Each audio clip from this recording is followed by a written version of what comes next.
August 1st, 1943. Lieutenant Colonel Addison Baker climbed into B-24 Liberator Hell's Winch near Benghazi, Libya, as 178 bombers prepared for the lowest bombing raid in the history of aerial warfare.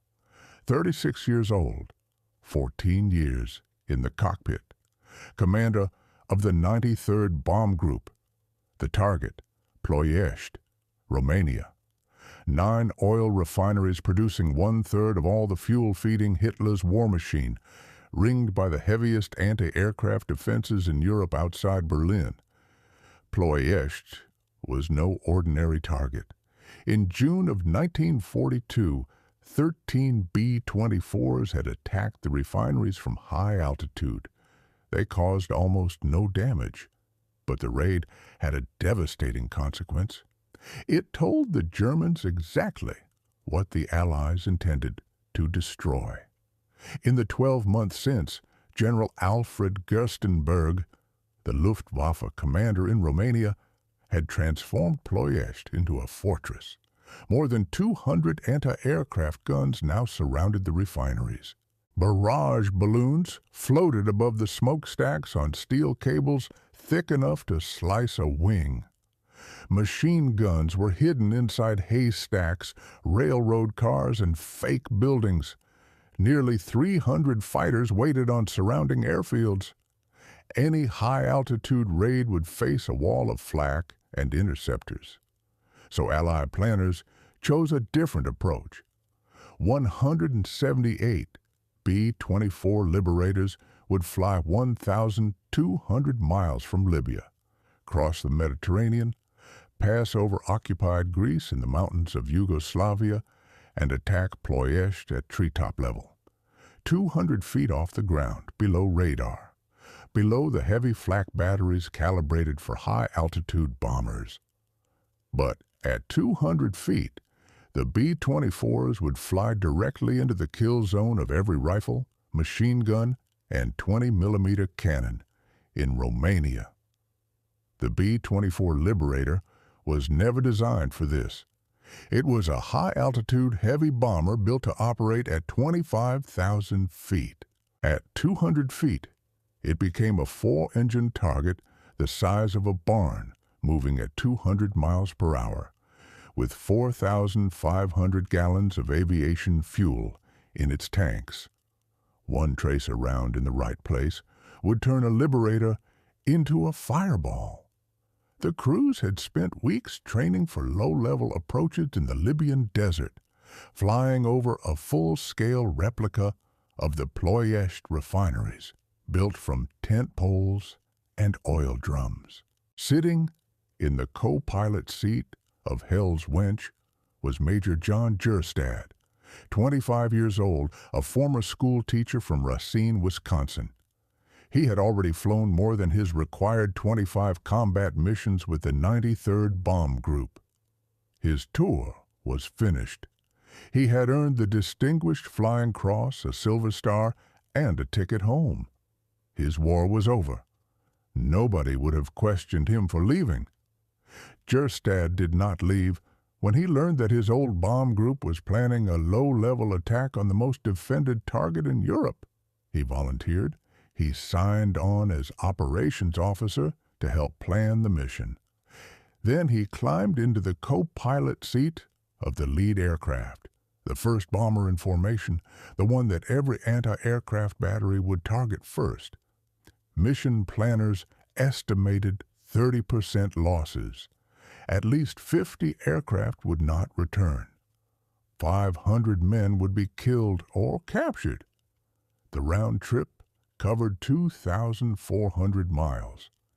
18 hours of flight time, most of it over Axis-occupied territory, all of it without fighter escort. 1,750 men crammed into 178 bombers knew the arithmetic. 1 in 3 would not make it back to Benghazi. Baker and Gerstad were about to fly a burning bomber into the most defended target in Europe. At 0713, 178 Bi-24 liberators lifted off from 5 airstrips in the Libyan desert. The dust was so thick that trailing pilots flew on instruments for the first 3 minutes. Baker's Hell's Wench led the 93rd Bomb Group as the second of 5 formations in the strike column. 1,200 miles of open sea, enemy fighters and mountain passes lay between them, and 9 oil refineries that fueled a third of the German war machine. Somewhere over the Mediterranean, the aircraft carrying the mission's lead navigator would vanish into the sea, and Operation Tidal Wave would start to come apart. The strike force climbed to low altitude and formed up over the Libyan coast. 5 bomb groups arranged in a loose column stretching miles across the sky. The 376th Bomb Group led, carrying the mission commander Brigadier General Uzal Ent and the lead navigator for the entire formation. Behind them flew Baker's 93rd, then the 98th, the 44th, and the 389th. Radio silence was absolute. From the moment the wheels left the sand until the bombs hit Ploiești, not a single aircraft could transmit. The Germans monitored Allied frequencies. One intercepted transmission could alert Gerstenberg's fighters hours before the bombers arrived. Every pilot understood the rule, every crew accepted it.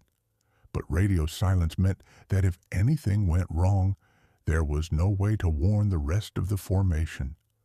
Something went wrong almost immediately. 90 minutes into the flight, as the formation crossed the Mediterranean south of Corfu, a B-24 from the 376th suddenly pitched forward and dove into the sea. It hit the water at over 200 miles per hour and disintegrated. 10 men vanished in seconds.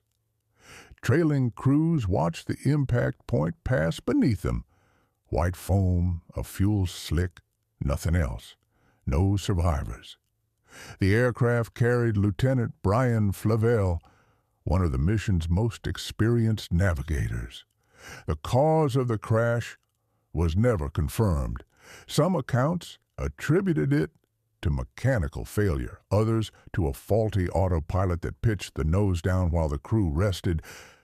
What mattered to the 177 remaining bombers was the consequence.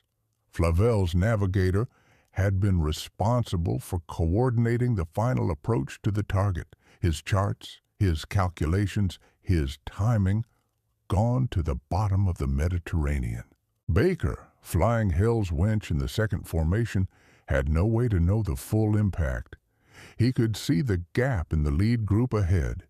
He could count the aircraft, one missing, but under radio silence, he could not ask what had happened, who was lost, or whether the primary navigation plan was still intact. The formation pressed north. They crossed the Greek coastline and climbed to clear the Pindus Mountains. Cloud banks forced the groups apart. Pilots strained to maintain visual contact with the aircraft ahead while avoiding mountain ridges hidden in the overcast. The tight column that had left Libya began to stretch. Gaps appeared between groups. The 98th Bomb Group, third in line, fell behind, first by minutes, then by miles. The 5-group strike force was splitting into 2 separate waves. Baker held Hell's Wench steady at the front of the 93rd. 37 liberators followed his aircraft, using his position as their reference point. The formation's nickname was Ted's Traveling Circus, named for the group's previous commander. They had flown combat missions across North Africa, Sicily, and Norway. Baker had led them since May. He knew his pilots. They knew his flying. In the dust and confusion of the Libyan takeoff, in the clouds over Greece, in the widening gaps between groups, the 93rd held formation behind Hell's Wench. Gerstad sat in the right seat. monitoring instruments, cross-checking fuel consumption. Every gallon mattered. The B-24 burned roughly 200 gallons per hour across 4 engines. The round trip pushed the aircraft near its maximum range. Any deviation, headwinds, detours, extra climbing, ate into the fuel reserves that would bring them home or not.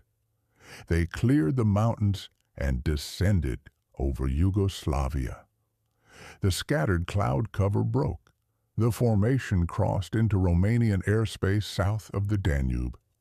Flat farmland stretched to the horizon. The 5 groups were supposed to converge here, reform the strike column, and prepare for the final approach to Ploiești. But the 98th and 44th were still miles behind. At 1200 hours, the lead formation reached a small town on the Romanian plain. General Ent and Colonel Keith Compton, piloting the lead aircraft of the 376th, checked their maps. They identified the town as Ploiești, the final turning point where the strike force was supposed to swing southeast toward Ploiești. Compton banked left and turned the entire lead formation toward what he believed was the target. Baker, trailing in Hell's Winch, watched the lead group turn, and he knew immediately that something was wrong. The town below was not Ploiești. It was Târgoviște, and Compton was leading the first wave not toward Ploiești, but straight toward Bucharest. Baker tried to warn the lead group. Under radio silence, he had no way to transmit a correction. Some accounts indicate that Baker and other pilots attempted radio calls despite the silence order, but Compton either did not receive them or did not respond. The lead formation continued its turn toward Bucharest. 36 bombers heading in the wrong direction, carrying the mission commander and the ranking general officer of the strike force. Baker had seconds to decide. Follow Compton toward Bucharest and keep the strike force together, or break formation, turn his 37 Liberators north, and attack Ploiești without the lead group. He broke formation. Baker banked Hell's Winch hard to the left and swung the 93rd Bomb Group 90 degrees north toward the smokestacks of Ploiești. He could see them on the horizon, columns of vapor rising from the refineries. The target was there. The plan was falling apart, but the target had not moved. Behind Baker, 36 pilots of the 93rd followed Hell's Winch out of the strike column. One aircraft had turned back earlier with mechanical trouble. The rest held formation. They were now flying toward the most heavily defended oil complex in Europe without the lead group, without the mission commander, and from a direction they had not rehearsed. The original plan called for the 5 bomb groups to attack 9 refineries from the northwest, approaching in sequence so each group could bomb its assigned target without interference from smoke, debris, or other aircraft. Baker's decision to break formation meant the 93rd would arrive at Ploiești from the southwest. A different angle than briefed, different landmarks, different gun positions than the ones they had memorized. Every advantage of the rehearsals in the Libyan desert was gone, and the element of surprise was gone with it. Compton's wrong turn had taken the lead formation directly over Romanian observation posts south of Ploiești. Gerstenberg's defense network was already alerting every anti-aircraft battery around the refineries. Gunners who had been scanning empty skies were now tracking specific formations. Fighter squadrons were scrambling. Barrage balloon operators were raising their cables to 300 feet, exactly the altitude at which the bombers would approach.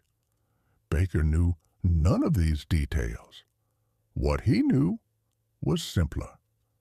His group was heading toward Ploiești at 200 miles per hour, 200 feet off the ground. The bombers behind him were counting on Hell's winch to lead them to the target. Gerstad sat beside him, both pilots gripping the controls, watching the flat Romanian farmland blur past beneath them at treetop level. At this altitude, there was no room for error. A momentary loss of concentration, a slight bank in the wrong direction, and the bomber would cartwheel across a wheat field. The smokestacks of Ploiești grew larger on the horizon. Baker could make out the outlines of the refineries, storage tanks, cracking towers, pipe networks. The Columbia Aquila refinery, designated White 5, was directly ahead. It had originally been assigned to a different group, but Baker's approach from the southwest put Columbia Aquila in his path. He aimed Hell's winch at the target and descended to attack altitude. The first black puffs of anti-aircraft fire appeared ahead of the formation. Then the tracers started, streams of 20-millimeter rounds arcing up from hidden positions in the fields surrounding the refineries. The 93rd Bomb Group was 3 minutes from the target. Baker was leading them in, and the entire defense network of Ploiești was awake, armed, and waiting. The anti-aircraft fire reached the formation before the refineries were even visible through the haze. Light guns opened first. 20-millimeter cannons concealed in haystacks and rooftops along the approach route. At 200 feet, the B-24s were close enough for gunners to see the rivets on the fuselage. Tracer rounds climbed in flat arcs and punched through aluminum skin. The heavy flak batteries calibrated for high-altitude targets could not depress low enough to track the bombers. But the light weapons, machine guns, autocannons, rifles, needed no calibration at this altitude. They simply pointed and fired. The 3 lead aircraft of the 93rd took the worst of it. They were the first bombers the gun crews could see. Baker's Hell's winch flew at the tip of the formation.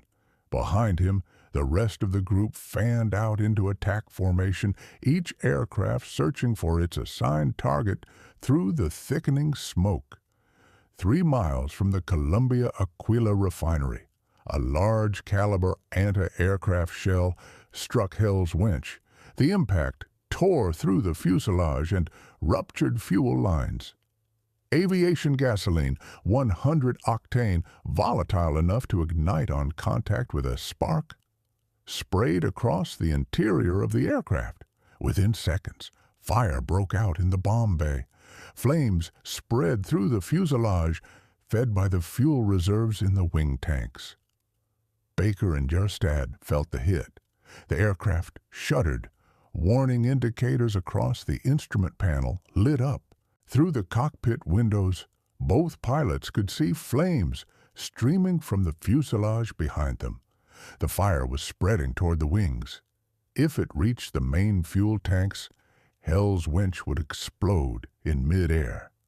Directly below the burning bomber was open farmland, flat, clear, and long enough for an emergency landing.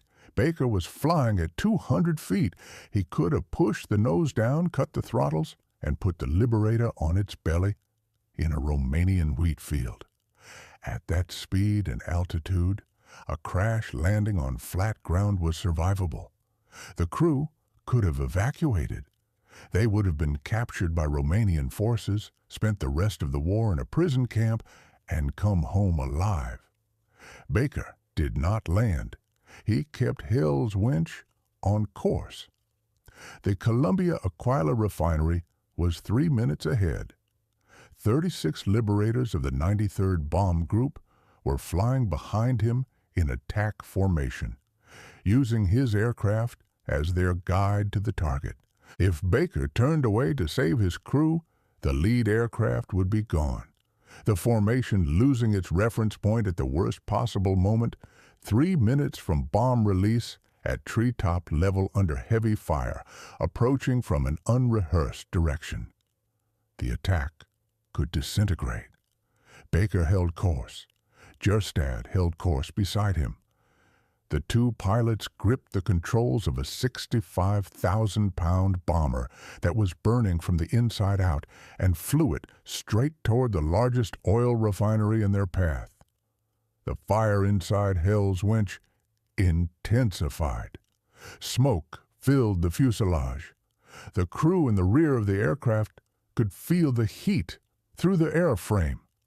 The bomb bay doors were open and flames licked around the ordnance hanging in the racks. 500-pound bombs with delayed fuses designed to detonate minutes after impact so the bombers could clear the blast zone. If the fire reached the bombs before Baker could release them, Hell's Winch would cease to exist. Behind Baker, the other aircraft of the 93rd were taking hits. Flak bursts walked across the formation. Bombers trailed smoke. One Liberator lost an engine and fell behind. Another took a direct hit in the wing root and rolled inverted at 150 feet. There was no recovery from that altitude.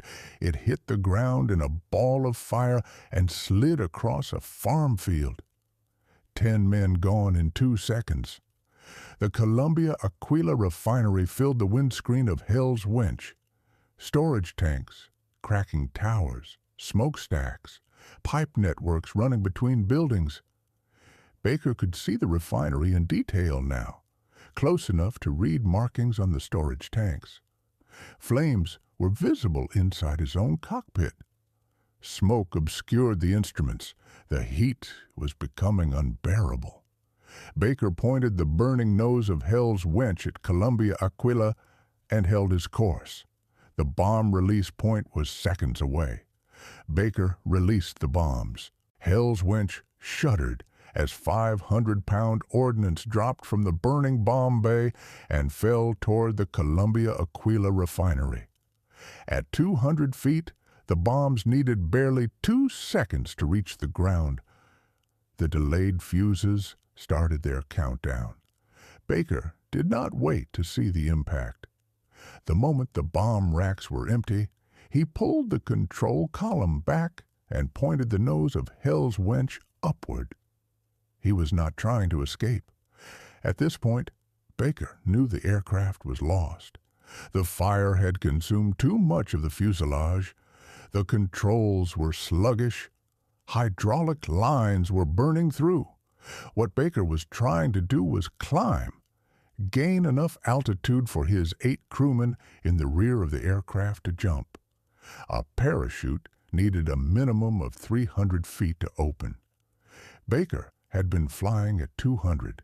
He needed 100 more feet of altitude from an aircraft that was burning itself apart. Gerstad helped him pull. Both pilots hauled back on the control columns, forcing the crippled Liberator into a climb. The 4 Pratt & Whitney engines, still running on fuel that had not yet caught fire, dragged the bomber upward. 250 feet, 270. The nose pitched higher. Airspeed bled off. A B-24 Liberator needed a minimum of 120 miles per hour to maintain controlled flight. Below that speed, the wings stopped generating enough lift and the aircraft would stall, pitch forward uncontrollably, and drop from the sky. Hell's Winch reached approximately 300 feet. At that altitude, 3 or 4 crewmen jumped. Witnesses and trailing bombers saw their bodies fall from the burning aircraft. The men were already on fire. Flames trailed behind them in the wind as they fell. At 300 feet, with their flight suits burning, there was almost no chance of survival. None of the men who jumped were recovered alive. Baker and Gerstad stayed at the controls. They could not leave. Someone had to hold the dying aircraft steady. while the crew attempted to bail out. Every second they kept their nose up was another second for a crewman to reach the escape hatch. But the physics were merciless. The climb had bled the airspeed below stalling point. Hell's winch, trailing fire along its entire length, shuddered once. The left wing dropped. The bomber rolled over its right wing and pitched toward the ground. The aircraft fell 300 feet in less than 3 seconds. It narrowly missed a B-24 in the second element of the 93rd, clearing the other bomber by 6 feet.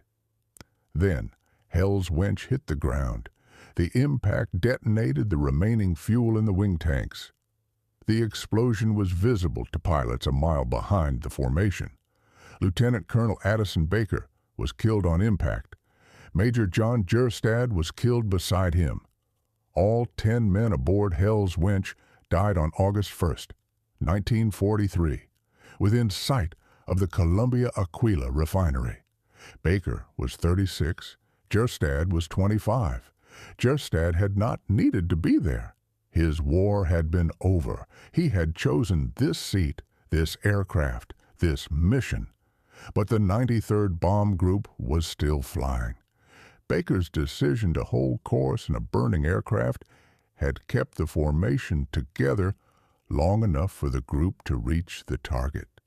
Behind Hell's winch, 31 remaining liberators of the 93rd swept over the Ploiești refineries and released their bombs.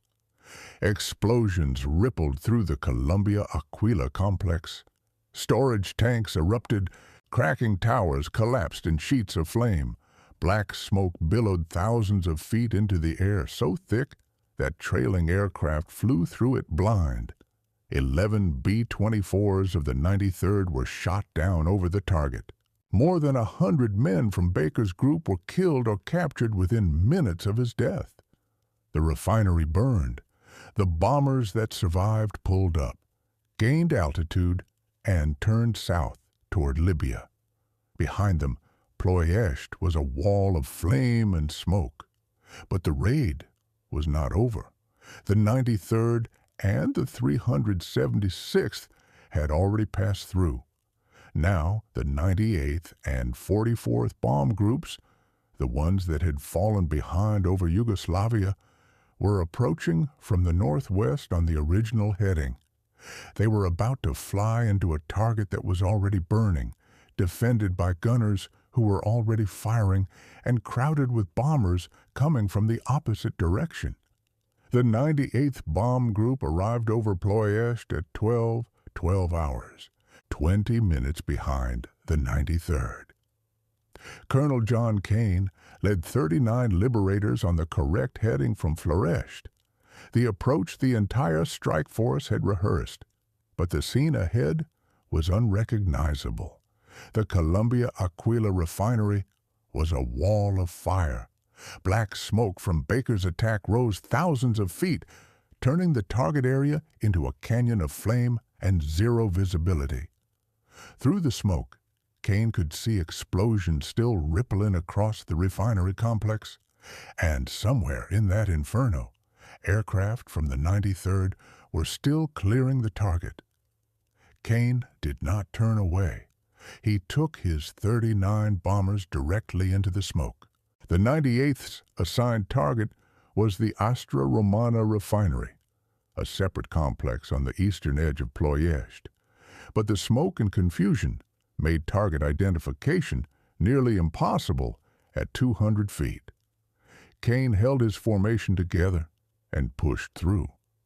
Anti-aircraft guns that had already been firing at the 93rd now had fresh targets. Gun crews who had been tracking bombers heading southwest suddenly faced new aircraft approaching from the northwest. Some batteries were firing in 2 directions simultaneously. 14 B-24s of the 98th were shot down within minutes. Sand-colored liberators, still wearing their desert camouflage from North Africa, tumbled out of the smoke and hit the ground around the refineries. most burned on impact. Few crews survived. Right behind Kane came the 44th Bomb Group under Colonel Leon Johnson.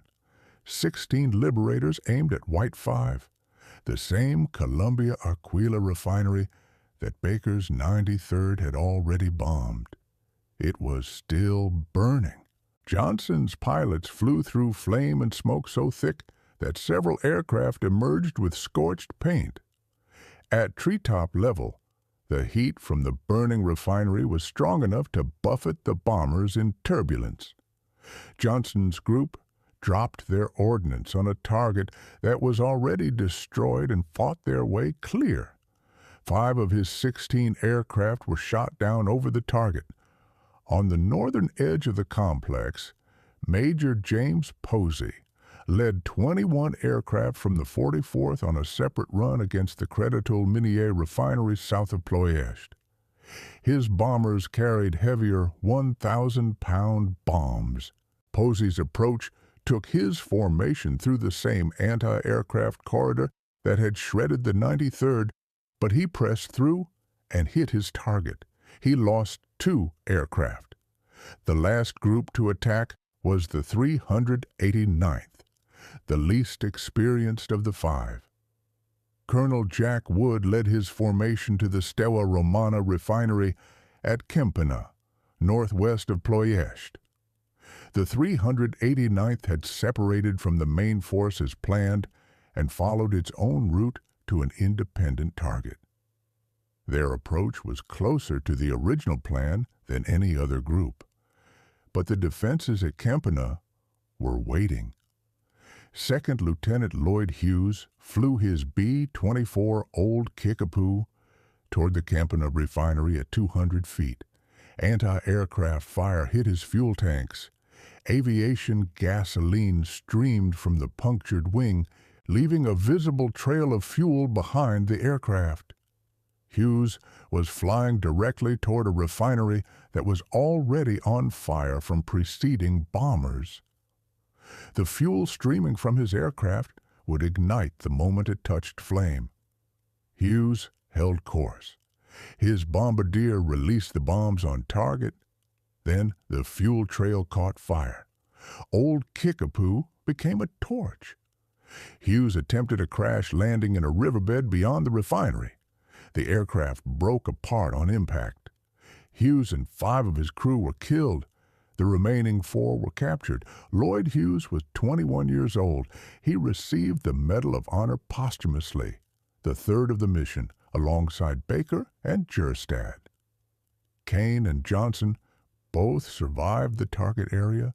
Both had led their formations into a burning, smoke-filled, flak-saturated hellscape without deviating from their assigned targets.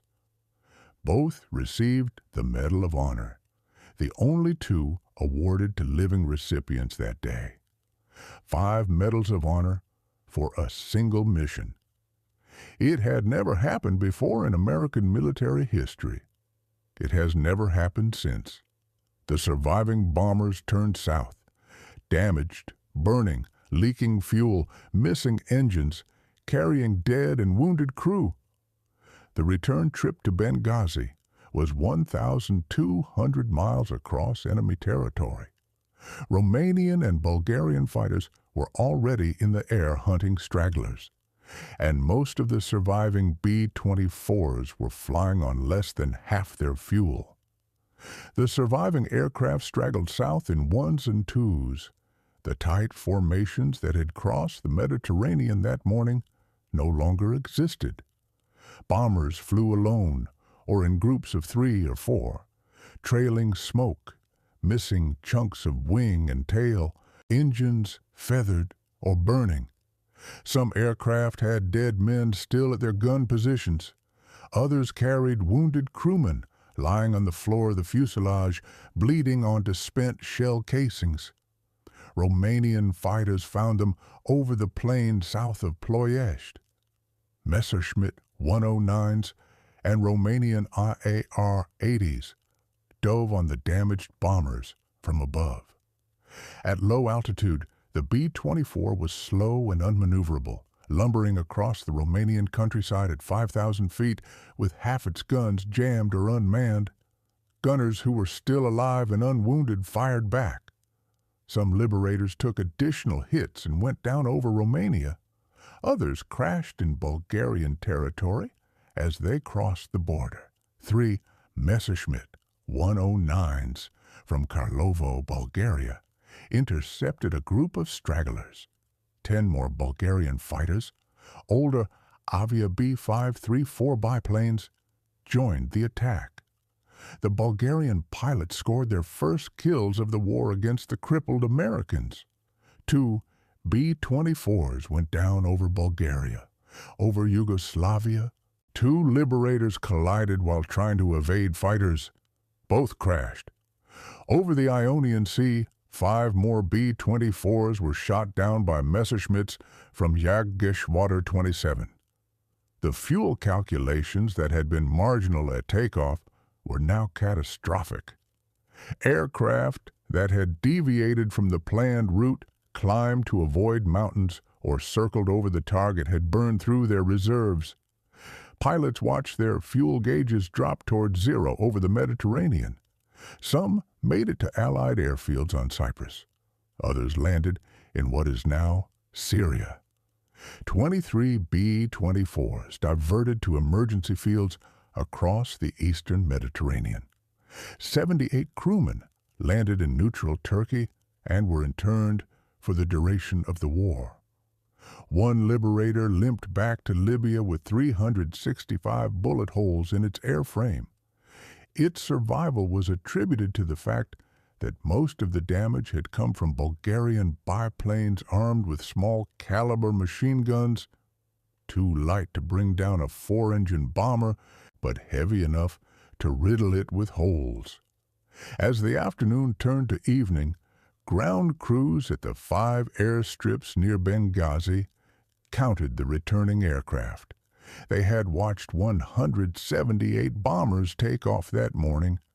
Now they counted the ones that came back. The numbers came slowly. Aircraft straggled in over hours, some landing after dark, some landing on fumes, some landing with dead pilots in the left seat while co-pilots brought the aircraft home. 88 B-24s returned to Libya. 55 of them carried battle damage. 54 aircraft had been lost, shot down over Romania, crashed in Bulgaria, ditched in the Mediterranean, or destroyed on forced landings across the eastern Mediterranean. 310 crewmen were confirmed killed or missing. 108 were prisoners of war in Romanian and German camps. The total casualty count exceeded 500 men from a force of 750. It was the highest loss rate of any major American air mission in the European theater. The date, August 1st, 1943, became known as Black Sunday. Every surviving participant in Operation Tidal Wave received the Distinguished Flying Cross. 56 men received the Distinguished Service Cross. The Allies estimated that the raid had destroyed 40% of Ploiești's refining capacity. But the damage was not permanent. German and Romanian repair crews worked around the clock. Within weeks, several refineries were partially operational again. Within months, Ploiești was producing at near pre-raid levels. The strategic objective, crippling Hitler's oil supply in a single blow, had failed. The sacrifice of 500 men had bought weeks, not months. The Allies would return to bomb Ploiești again and again through 1944, before the refineries were finally destroyed. But the cost of August 1st was not measured in barrels of oil. Baker and Gerstad had been listed as killed in action, but their remains were not recovered from the wreckage of Hell's Wench. The crash site near the Columbia Aquila refinery had been consumed by fire and explosions. Addison Baker, the man who had held a burning bomber on course to keep his formation together, was officially missing. His body had vanished into the ground of Romania. Gerstad's Medal of Honor was awarded on October 28, 1943, less than 3 months after his death. The citation praised his voluntary acceptance of a mission he was not required to fly and his refusal to land when a safe field was available. Baker's Medal of Honor took longer. It was not awarded until March 11, 1944, more than 7 months after the raid. According to military records, senior officers debated whether Baker's decision to break formation and attack a target of opportunity rather than follow the mission, commander disqualified him from the nation's highest award. In the end, the evidence was clear. Baker had led his group to the target. He had held a burning aircraft on course so 36 bombers behind him could complete their bomb runs. He had then tried to climb to give his crew a chance to survive. The Medal of Honor was awarded posthumously. Kane and Johnson, the 2 living recipients, returned to the United States as decorated heroes. Kane continued to serve and eventually retired from the Air Force. Johnson rose to the rank of Brigadier General. Lloyd Hughes, the 21-year-old pilot of Old Kickapoo, who had flown a leaking bomber into a burning refinery, received his Medal of Honor posthumously in February 1944. His family accepted it on his behalf. 5 Medals of Honor for 1 mission, 3 posthumous, 2 living. It remains the most Medals of Honor ever awarded for a single air action in American military history. No mission before or since has matched it. Gerstad was buried at the Ardennes American Cemetery in Belgium. His grave was identified from remains recovered in Romania after the war. A school in his hometown of Racine, Wisconsin, Gerstad Agerholm Elementary, bears his name alongside another Medal of Honor recipient from the same city. Baker's fate was different. His remains were never positively identified after the war. The crash site of Hell's Wench near the Columbia Aquila refinery had been so thoroughly consumed by fire and subsequent explosions that recovery teams could not distinguish individual remains. Baker's name was inscribed on the tablets of the missing at the Florence American Cemetery in Italy, a wall listing the names of more than 1,400 Americans who disappeared in the war and were never found. For nearly 80 years, Addison Baker remained missing. In 2017, the Defense POW/MIA Accounting Agency began a project to identify unknown remains associated with Operation Tidal Wave. More than 80 sets of unidentified remains believed to be from the Ploiești raid had been buried as unknowns at American military cemeteries in Belgium. The DPAA exhumed the graves and sent the remains to a laboratory at Offutt Air Force Base in Nebraska. Using DNA samples provided by Baker's surviving relatives, forensic anthropologists matched bone fragments from one of the unknown graves to the commander of the 93rd Bomb Group. In 2022, 79 years after Hell's Wench crashed into the fields near Ploiești, Lieutenant Colonel Addison Earl Baker was identified. A bronze rosette was placed beside his name on the tablets of the missing in Florence, indicating that he had finally been accounted for. His remains were transported to Arlington National Cemetery, where he was laid to rest with full military honors. Baker was 36 when he died. Gerstad was 25. One had spent 14 years in the Army Air Forces and risen to command a bomb group The other had been a school teacher who enlisted 7 months before Pearl Harbor. One had no choice but to lead. The other had every reason to go home and chose not to. Together, they held a burning B-24 on course for 3 minutes so that 36 bombers behind them could destroy Hitler's oil supply. Those 3 minutes cost them everything. Addison Baker lay in an unmarked grave until 2022. Now you know his name.